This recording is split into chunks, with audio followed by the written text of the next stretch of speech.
All right, what is happening, guys? Welcome back to today's video. And you know, I've been doing this a year and a half and I still don't know what to do with my freaking hands. I swear to God. All right. It was really a stroke of luck that the thing started leaking on us, and I'm going to get into that a little bit later on in this video. But ultimately, that little tiny oil leak probably saved this motor from grenading in this dyno session. All right, guys, welcome back to today's video. It's been a while, and you're probably wondering why it's been so long. The last time you guys saw this car, we did a short when it was over at Unrivaled Tuning.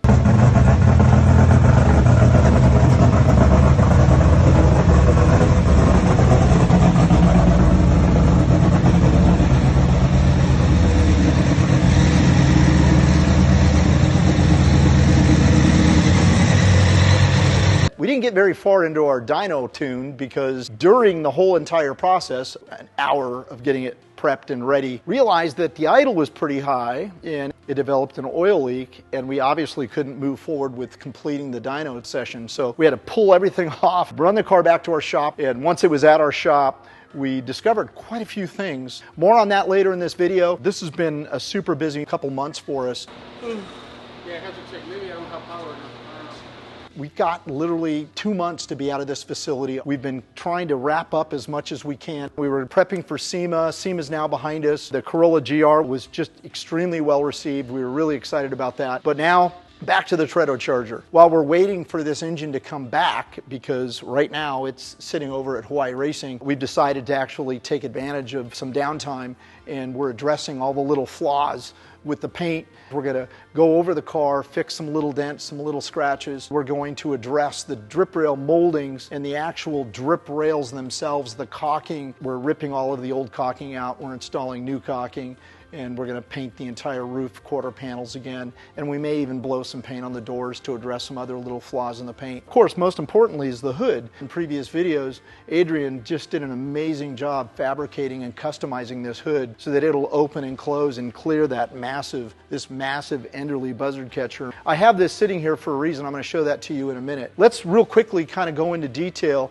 as to what happened during our last dyno session. Hawaii Racing built the entire motor for us, but you know, there were some flaws, and one of the reasons why it started leaking oil is, you know, this Bill Mitchell block, which is an aluminum 572 Hemi block, has lots of plug sensors, and they're all threaded for different sensors you want to install on the engine. A couple of the plugs were the wrong plugs, and that's why it developed this oil leak. And in a way, it was fortunate, because after we pulled the car off of the dyno, the hub dyno, and brought it back to our shop, we discovered there were some issues that we didn't recognize immediately, and that is we had a mixing problem. Who always shows up at the end of the night? Tequila. We had a water and oil mixing issue, and you know, we immediately thought of a head gasket, and we knew we didn't run it long enough to blow a head gasket, so we were wondering, why is it this thing is leaking oil into the water, or vice versa? James went back, did some digging, went through the entire build sheet and spec list, got on some forums, and we discovered that this particular Bill Mitchell block requires a very specific head gasket, and the part number that we got for our head gasket was the wrong one. We immediately got on the phone with Hawaii Racing. They took care of it. They said, get us the motor, we'll pull it apart, make sure there's no damage. And so that's what we did. It's not easy pulling this monstrous blower and Enderley buzzard catcher and all the adapter plates and all the pulleys.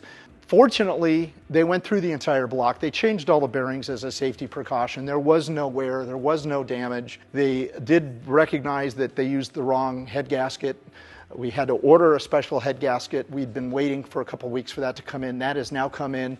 We replaced all of the plugs that ultimately led us to stopping the entire dyno tune session, which, like I said before, ultimately probably saved the engine from being destroyed as a result of, you know, the oil water mix and the high idle.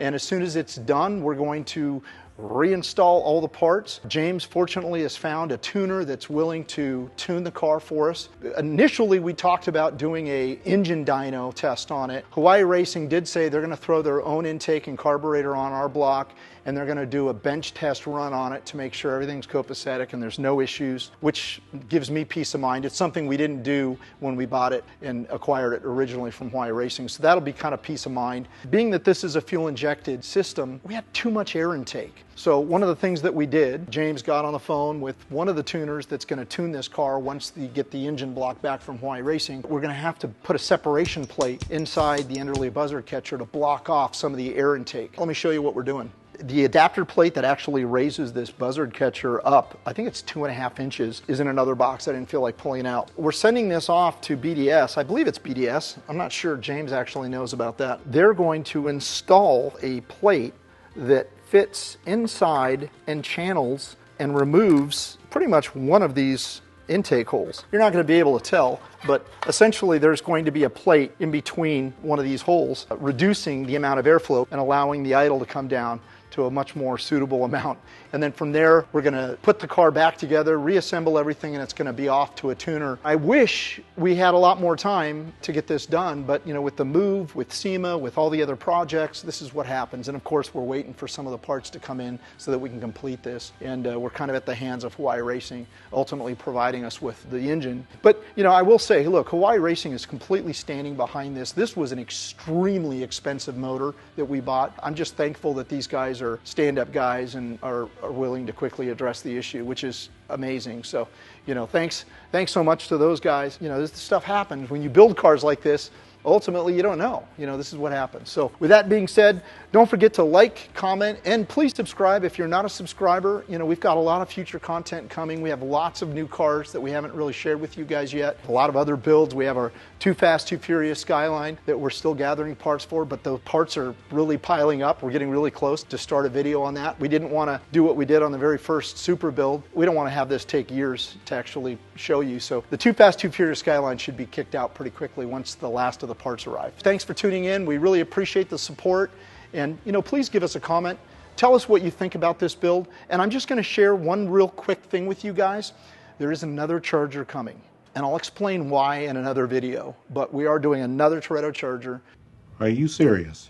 Yes. Have you lost your mind? More on that later. Thanks again. We look forward to seeing you guys in future videos. Talk to you soon. Roll that way. Yeah. That's water too. Yeah, that's from a gasket. It's not a freeze plug, is it? No, I don't think it has freeze plug. They're bolted. It's the Allen. Oh yeah, those are Allen. Yeah. But those are dry. So they look dry.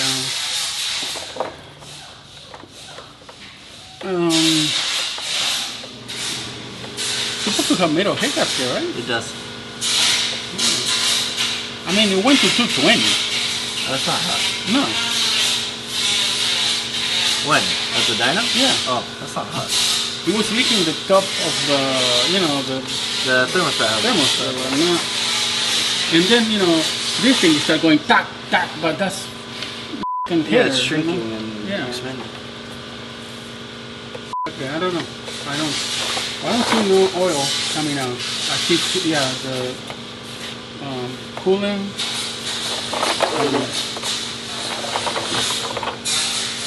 Well, we have to start it again, I guess. I don't know. I promise you it's mixing.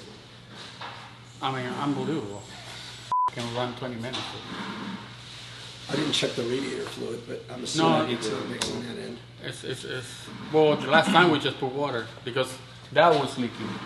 Right, but you know, motors, when there's, say, cavitation, you get a false reading. Let's go water. Oh man. Let's go water. Yeah, look But at that could be condensation. you could see that on top of the valves. Yeah? On the valve spring. It's milky on top of the valve springs. Let's put in a call to the engine builder at Hawaii and see if maybe just a retorque sequence will be sufficient. Well, either way. But then we're gonna pull the heads off. Later, yeah. Yeah. But now I don't think it's a point. We got to pull them over. I'm gonna pull them over. And so I'm going to get on the phone with Dennis right now. I just called him and left a message for him. I'm going to have him call me back. I just called and talked to the guys over at Hawaii Racing. They mentioned Nelson Racing in Valencia might have That sounds familiar. Yeah, Nelson Racing. But Dennis knows all this shit. So what I'm thinking is, giving Dennis a call before we do anything and seeing if Dennis wants to just pull the motor and send it to a dyno and let him fix it.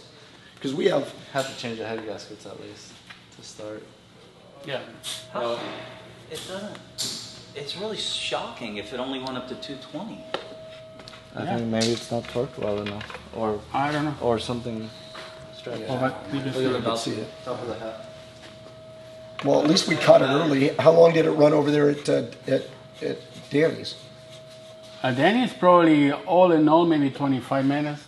Also, we found where it's a little set screw that is leaking on this side of the block for coolant. The coolant is coming from that. Okay. That's just coolant.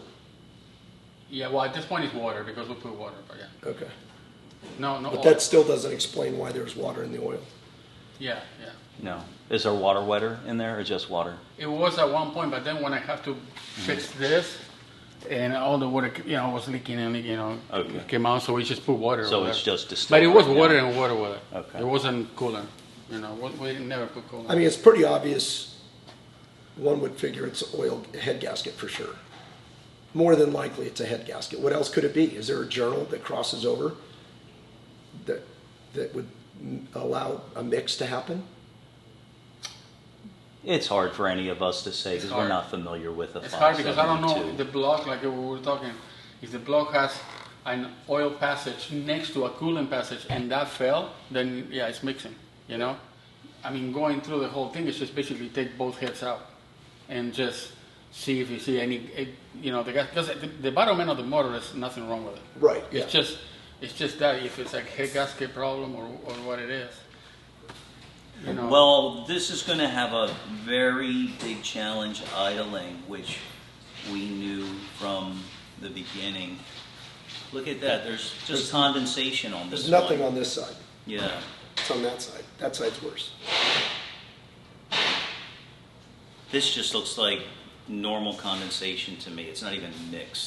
So the spring, can you Just see a the spring? tail. Yeah. But Yeah, I can see the spring, and I don't see as much condensation on it than there's more mix on that side than there is on this Yeah. side. It's hot. A new Corvette runs 220 all day. A BMW runs 220 all day. yeah, that's when the thermostat opens. Yeah. Yeah. So because for emissions, they need to get it, hot.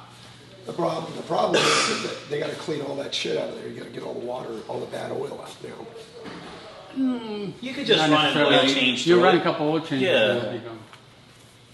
I'm just waiting for Dennis to call me back because he'll make a recommendation. What I don't want to do is have everyone fire this motor up all the time. Disconnect the ECU. Batteries are disconnected, so. What a bummer. Again, our goal was to copy the original movie car from the very first movie, and the very first movie had this exact, well, not this exact, but the same exact model Enderley buzzard catcher on it.